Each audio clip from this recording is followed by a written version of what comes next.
Major League Baseball has officially 0 posting deadlines left, or at least major posting deadlines left, as Kazuma Okamoto has officially signed with a Major League Baseball team, and it's the Toronto Blue Jays. But it could mean something interesting for the New York Yankees. What's going on, guys? King of 161st, jump back another video, and let's start with Kazuma Okamoto going to the Blue Jays. We don't know the terms of the deal yet. If those come in while I'm recording, I will either show them on the screen or I will talk about it. But Okamoto, as a player, he is a first/third baseman type. Really doesn't have much of a position because he's not a great fielder. Most likely they will throw him at third, platooning with Addison Barger, but they signed him for what he does at the plate. Unlike Munetaka Murakami, Kazuma Okamoto actually has a bit of bat to ball ability. Although Kazuma does not have the ultra power Murakami has, he did put up some ridiculous seasons out in the NPB in terms of home runs, while also maintaining an over 250 batting average in most seasons as a professional. Him being in his late 20s, he's going to probably be in around the same ballpark financially as a Munetaka Murakami, but he's coming in as a much more polished hitter. The reason why he's probably getting the same amount of money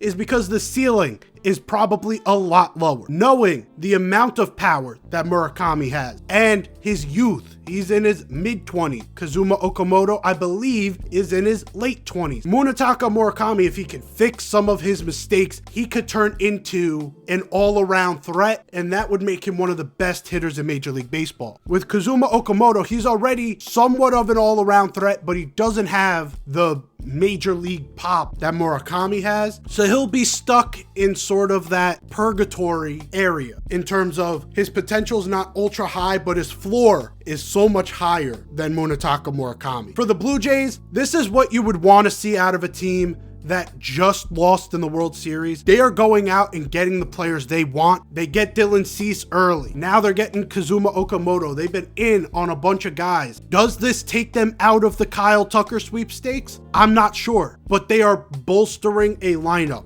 And this is where the Yankees come into play, because the Yankees have done jack shit so far in this offseason. But what this deal does is it clogs up a position, because there's no way Kazuma Okamoto is playing first in any capacity in 2026 unless some catastrophic thing happens to Vladimir Guerrero Jr. He will most likely be platooning at third base with Addison Barger. Now that leaves the postseason hero Ernie Clement without a position. But since one Bo Bichette is still a free agent, if they do not sign Bo Bichette, they may look at Ernie Clement, look at his postseason, look at that track record from the season and say, you know what? Maybe it's worth giving him a shot to throw him at short, put him next to Andres Gimenez, and now you've got an infield of Barger Okamoto, Ernie Clement, Andres Gimenez, Vladimir Guerrero Jr. If everything works out, and I think a lot of people are neglecting the fact they had a lot of Cinderella stories that worked out. Addison Barger was not supposed to be the hitter he was. Ernie Clement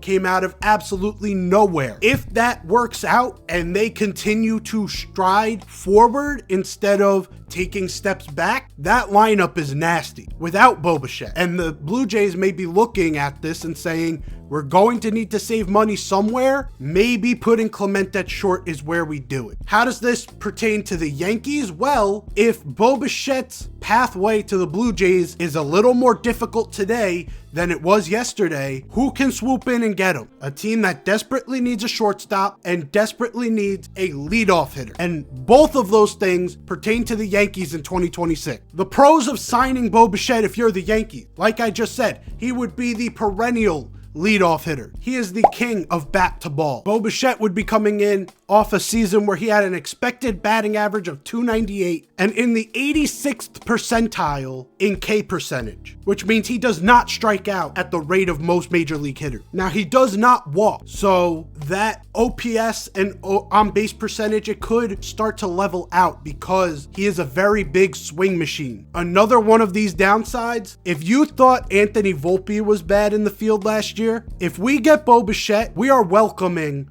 one of the worst fielders in MLB history. Negative 13 outs above average in the first percentile in Major League Baseball last year. Had an arm strength of 82 miles an hour, which is 36th percentile. With a sprint speed in the 21st percentile, it has all the makings of a terrible fielder. One of the things the Yankees have always stressed after 2024 and after 2025 is limiting the big mistakes. And if we're thinking about what Bo Bichette is as a fielder, that's the perfect way to describe him. He is a big mistake waiting to happen. There's so many reasons for and against signing Bo Bichette. It would also diminish a rival, as if the Blue Jays do not get him and Ernie Clement does not seem to bring back some of the powers he had last year, regresses a little bit, the Blue Jays get worse. And other teams around baseball who are looking at Bo Bichette now have to pivot. This is a deal that, to me, I'm not blaming the Yankees either way. If we don't get him, defense matters. Bo Bichette would diminish this team's defense by a magnitude of almost $1 million. But if we did sign him, I would not be upset because his bat makes up for a lot of those mistakes. But what do you guys think? Do you think the signing of Kazuma Okamoto to the Blue Jays is good for them? Is bad for them? Do you think it makes them deeper? Do you think it doesn't matter? Let me know down below. Is Bo Bichette coming to the Bronx? Type it in the comments below. Like the video if you enjoyed, subscribe if you're new. This offseason's now gonna start chugging along now that we don't have any more deadlines, and I'll be right here to cover everything the Yankees do. So subscribe with notifications on so you don't miss a video. I'm out of here, take care, and peace.